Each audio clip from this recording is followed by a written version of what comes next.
Hey guys, this is Lovin Meets with the Real Housewives of Dubai star Caroline Stanbury, also host of Divorce Not Bread.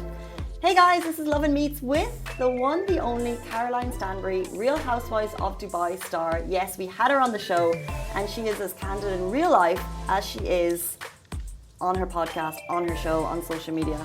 Honestly, she's so lovely in person, and she spoke about just being in Dubai and how Dubai is so different to every other city she's lived in. She spoke about parenting, gave mom tips, great mom tips, may I add to that. So if you have a zoo in your house and you need a few, tips on how to deal with that, then this podcast is definitely one you should hear, plus relationship advice. Welcome back to the Lovin Dubai show, star of Real Housewives of Dubai, host of Divorce Not Dead podcast, entrepreneur, mum and social media star. Caroline Stanbury is busy, a firm favourite on reality TV for her noble attitude. Today, we're going to get to know Caroline a little bit better. Thank you so much for joining us. Thank you for having me. This is really exciting. Welcome to the show. So your most recent post on social media that blew up was your Barbie post, and you do look like a real life Barbie. I tend to live like Barbie. I've got the pink golf cart. I thought it was a complete surprise. Everyone loved it, but it was a lot of fun to do. The whole Barbie skit, is it? Okay, so tell us a little bit about yourself and our audience. Sorry. I live in Dubai. I'm on Real Housewives. I used to do Ladies of London, and now I'm also a podcaster in America, which is great. So we're big fans of Real Housewives, and our question to you is: did you help bring it to Dubai? Because obviously you're a star on Ladies of London, and there was always kind of hype around whether it would come, and I feel like you were a part of that. I don't know. I was actually asked maybe to go for Beverly Hills. And then I said no, I couldn't move at the time. And then I know that the production company were looking to bring it to Bravo. And then when Bravo decided to do it, obviously they came to find me. So I don't know in which order it happened, never asked. But, I have been told I'm the anchor. So yeah, I guess I was on Bravo for 4 years before. So yeah, I'm known on the channel. Okay, so if you've seen Selling Sunsets, there's this one cast member, Christiana. Yeah. Christine. Yeah, so in one of her interviews, she's like, "Am I the drama? I don't think I'm the drama." Do you feel like that's you? Well, I think having been on reality TV before, and you've got a whole load of women that don't know what to expect with you, whether you're coming in to say this is my show. Yeah, I'm the drama, right? Like, do you carry the show on your back, like they say? Do I? I don't think the show, a reality show, and this is not being humble, really does require a lot of people because, you need the characters to, spar with. Do I carry it? No, there's some characters in there. If you've watched season 1, but I'm a big piece of it because Bravo, obviously, the audience have grown up with my children. They were on Bravo since they were 2. So they were, and I've got a new life, a new city. So obviously people came as well because they were interested in where I was in my life. I'm a completely different person. Well, how do the storylines for these type of shows come out? And do you think you're accurately portrayed on the show? Look, the camera doesn't lie, but, edit can be, you accurately, it was difficult because that's when you're getting to know new groups of women as well. You're not naturally completely yourself, right? Because you're kind of on the defense. I think this season you're going to see more accurately who I am and more of my family. Also, because season 1 is also a very difficult time because you're introducing all these new characters to everybody, right? You need to know their family, their friends. So you don't really get to see too in-depth one person at a time. This season, I think you're going to see who I am. Okay, interesting. And speaking of which, how do these plot lines come about? For season 1, did they beforehand brief you like it's going to be mostly introductory, and then for season 2 we want to go into this? Is it pretty much the consensus of the show told to you beforehand? No, it all unfolds. They never tell you. But obviously, when you start a new show with anything, they're going to introduce each family first, right? Because you, the audience, need to understand who each person is. And then the drama between the ladies, well, that just naturally happens because I think, in normal life, if I meet you today and I don't like you, I don't have to see you again. But when we've been put together in a group, and some of us are natural friends and some of us aren't, then drama ensues. Have to ask, you're obviously a great friend with Nina, and Yes. she said that she's not coming back for season 2. So who's taking her place? Do we know? Oh, well, I'm going to leave that one to for you guys to find out. But they're a lot of fun, and I miss Nina. We've heard, or like through the There's grapevine. whisperings as to who's coming. Yeah, but I want to ask, like, compared to all the other cities and countries you've lived in, you're now living in Dubai. How is it like living here?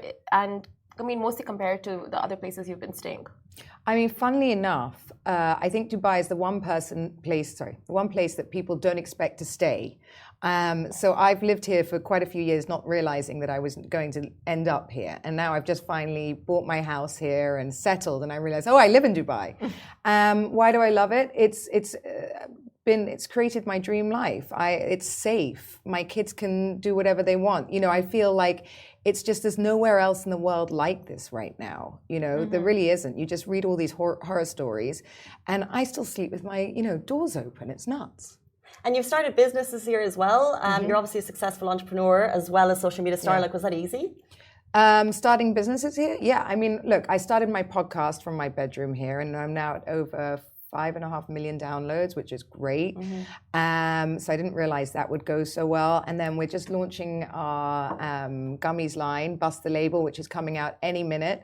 So yeah, everyone's been super supportive. I mean, we're very lucky because we have fans all over the world. And, I've had this platform for many years.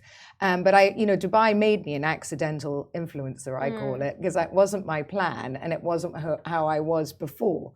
But I think here I just got embraced, and I have a lot of fun. My Instagram is tongue-in-cheek. It's not to be taken that seriously.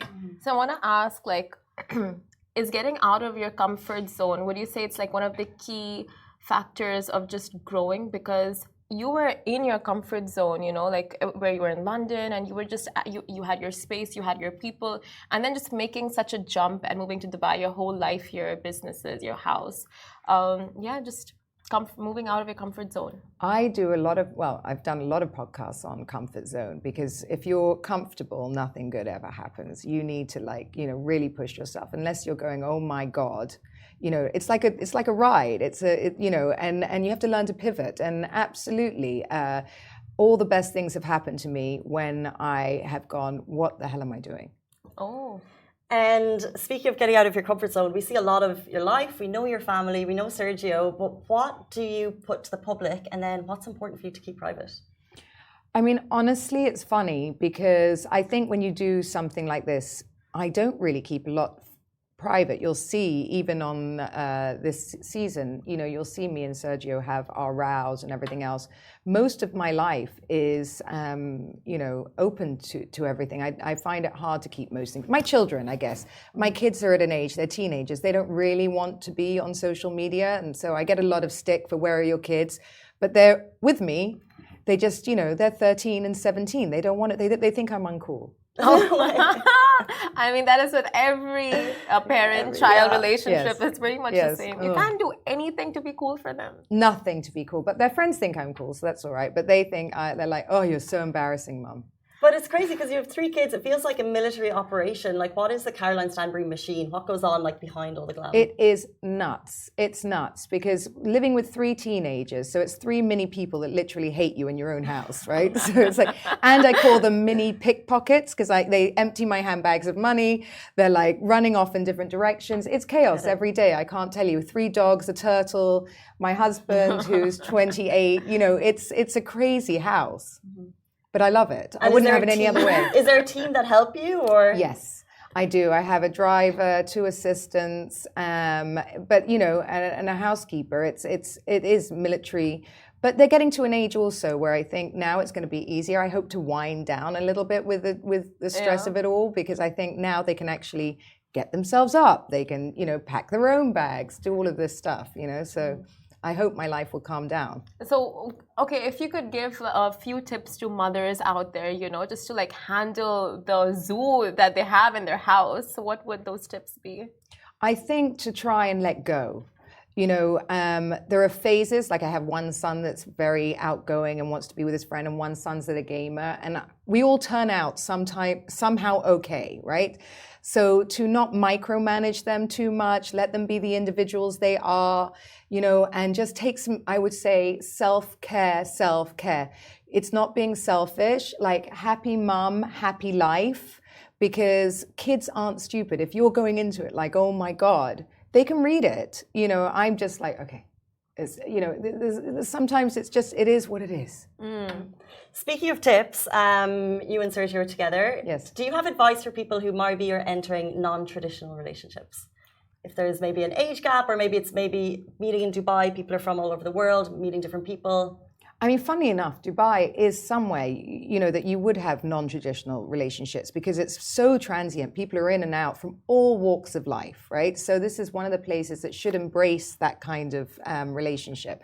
So my advice is to, not think about what society has always told you, and to take things at face value for yourself, because sometimes, today, different religions, different areas, different backgrounds, they do work. And I think Sergio and I are an example of that. I mean, on paper, we should not work, but somehow we do, because he's perfect for my crazy. I can't see an older man liking my lifestyle at all. He's here, by the way. He came in at the same time as you, and he's behind there somewhere, I think. My biggest cheerleader, yeah. Super sweet. Before you said that you're thinking of winding down, but what would that actually look for you? Do you think you could actually wind down? No, I couldn't wind down. I'm lying. I just, not winding down. Just like I work at 1,000,000 miles an hour, and my head is always like this. But I mean, I'm 47. I mean, I've got to be able to put my feet up at some stage, don't I? I'm hoping that Sergio will take over, and and I'll just, I don't know what it will look like. He's taking notes. Yeah. But you know what? You guys are massive couple goals, and it was so cute, the video you guys had out of the Barbie. I just loved the whole, just how it came to life. So clever, wasn't it? It was genius, and the CGI mix. Oh my God, this guy's a genius. So yeah, it was amazing. So my next question to you is: okay, so you do live your life in the public eye, but you're on the show. You show so much on social media. So how much of it do you keep private, or do you even believe in keeping your life private? Like I said, no. Like, not really. Other than my children, me and Sergio, we're kind of an open book. I don't think you can go into reality TV. If you hold back, people see through it, right? So that is the problem. The camera doesn't lie. And you'll see this season, like we moved, I think, twice, and the stress levels, and we lived with a friend. I was building my house here, and as you know, nothing goes to plan. It was meant to be 2 weeks. We ended up there 8 weeks. So, we weren't in our comfort zone. We argued a lot. It was what it was. You can either try and hide that and then come on screen and do this, but it doesn't work. And you'd see it straight away, and I would suffer, you would suffer, the show wouldn't be good. So no, Instagram, you can kind of hide stuff because, it's just a picture. It's a moment in time. But do you get a reaction from people saying, like, that was so relatable, we relate to this, and we've had the same issue with our relationship or, like, our kids? Yeah, loads. Again, I get more of a reaction for those kind of stories on my podcast, I think, because, so many women listen to it now, because I sort of go more into depth in that kind of real life. I kind of rant. And I think those solos have become quite popular in the States. So a lot of women write to me saying and blended families, that's very common now. Introducing someone else into your children's lives. It's not easy. It really isn't. So yes, I get a lot of letters from women. You guys have made it work perfectly. Oh no, look, he struggled. It's not easy to walk into a ready-made family and settle down. He had to jump through hoops, but he had patience, and I think that's really key when it's not easy, as I said, to date someone single or date someone like me who comes with a whole, already built machine. The Divorce Not Dead podcast, I'm a big fan, by the way, and you really do kind of bear it all out and say exactly what you're thinking. So it is a great listen. However, we're going to jump into questions. So you get Googled a lot. Yes. And we did a quick Google, and what we found was the questions that people ask most about you, we would like you to answer. Okay, go on. So Caroline Stanbury answers Google's top questions about Caroline Stanbury. Is Caroline Stanbury still married? Well, yes, I'm married to my second husband. So is Caroline Stanbury royalty? No. No? Or any connections, ties with royalty? Why would that question come up? Yes, I know. I mean, I know a lot of them. Yes, very well. Okay. Yeah. Is Caroline Stanbury still friends with the ladies of London? Yes. Is Caroline Stanbury still friends with Luke? Yes. Yes? Yes. Tell us about that. Well, Luke's amazing. So he worked with me 9 years. And then when the show ended, he moved to America. He actually went to work for a friend of mine, Dorinda Medley, on New York Housewives. And, you know, he just has never been to Dubai yet. But whenever I'm in New York, or we can, but we speak. It's really nice. I love Luke. These are genuinely the questions that come up, by the way, when it says, is Caroline Stanbury? The next one and final one, is Caroline Stanbury's husband rich? None of your business. None of your business, Google. There you go. Caroline Stanbury, thank you so much for your you. time this morning. We really appreciate all your answers. That was and so for much coming fun. Thank you.